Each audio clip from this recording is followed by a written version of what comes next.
৩.৫ বছর ধরে উচ্চ মূল্যস্ফীতির জাঁতাকলে পিষ্ট বাংলাদেশের মানুষ। ঘন ঘন রাজনৈতিক পট পরিবর্তনে বিপর্যস্ত হয়েছে অর্থনীতি। ফলে নিত্যপণ্যের দাম চলে যায় সাধারণের ক্রয়সীমার বাইরে। তারপরও দুদিন আগে শুরু হওয়া রমজান ঘিরে শুরু হয়েছে ব্যবসায়ীদের মনোপলি। অর্থনীতিতে এমন নানা সংকটের মধ্যেই শাসন ক্ষমতায় এলো বিএনপি, গঠিত হলো নতুন সরকার।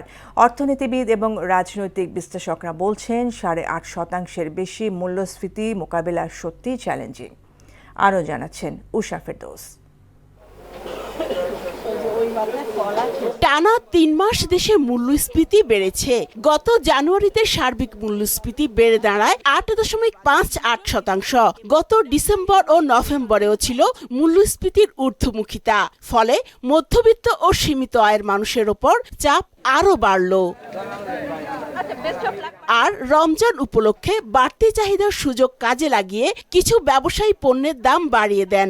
নির্বাচনী ডামাডোলে মেয়াদের শেষের দিকে বাজার ব্যবস্থাপনায় তেমন মনোযোগ ছিল না অন্তর্বর্তী সরকারের, যার প্রভাব পড়েছে রমজানের বাজারে। রোজার সময় তো উচিত আরো সবকিছুর দাম কমে যাওয়া এবং সব দ্রব্যমূল্য মানে সব কিছুর দাম বেড়ে যায়। তারা চিন্তা করে 11 মাস ব্যবসা করবো না, 1 মাস ব্যবসা করবো। আমাদের দেশের সিন্ডিকেটটা চলে গেছে। সবকিছুই দ্রুত কিভাবে ঢেলে সাজানো যায় এই জন্য তারা কাজ করবেন এবং তাদের উপরে আমি প্রথম দিকে আশা রাখতেই চাই। তদবির, প্রক্রিয়া, দায়বদ্ধতা সব বন্ধ করতে হবে। তারপর ৩-৪ বছর ধরে অর্থনৈতিক এবং রাজনৈতিক অস্থিরতায় বিনিয়োগ কমেছে, থমকে আছে কর্মসংস্থানও, কমেছে আয়ের পরিমাণ। ফলে জীবন ধারণে কষ্টে আছেন দেশের বড় একটি অংশের মানুষ।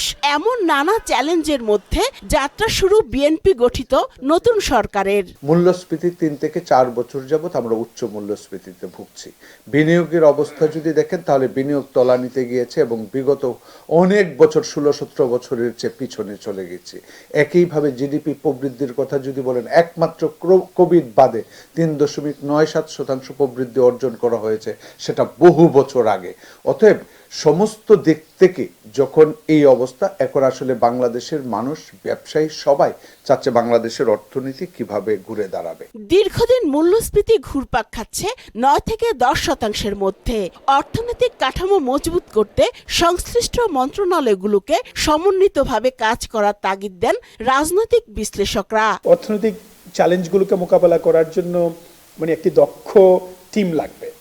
ধরেন বাণিজ্য, অর্থ এবং পরিকল্পনা, এই 3টি মন্ত্রণালয়কে আসলে সমন্বিতভাবে কাজ করতে হবে। প্রায় 23 লাখ কোটি টাকার ঋণ মাথায় নিয়ে সরকার দায়িত্ব নিয়েছে। ইভেন গত 18 মাসের যে ইন্টারিম গভর্নমেন্ট ছিলেন, ওনারাও প্রায় 4 লাখ কোটি টাকা ঋণ করেছেন। তো এই ঋণের একটি বড় চাপ নিয়ে সরকার দায়িত্ব নিয়েছে। তবে দীর্ঘমেয়াদী ব্যবস্থাপনায় হাত দেওয়ার আগে রমজানে মানুষকে স্বস্তি দেওয়ার মতো পরিকল্পনা সাজানোর পরামর্শ দেন বিশেষজ্ঞরা। উষা ফেরদৌস, মোহনা সংবাদ, ঢাকা।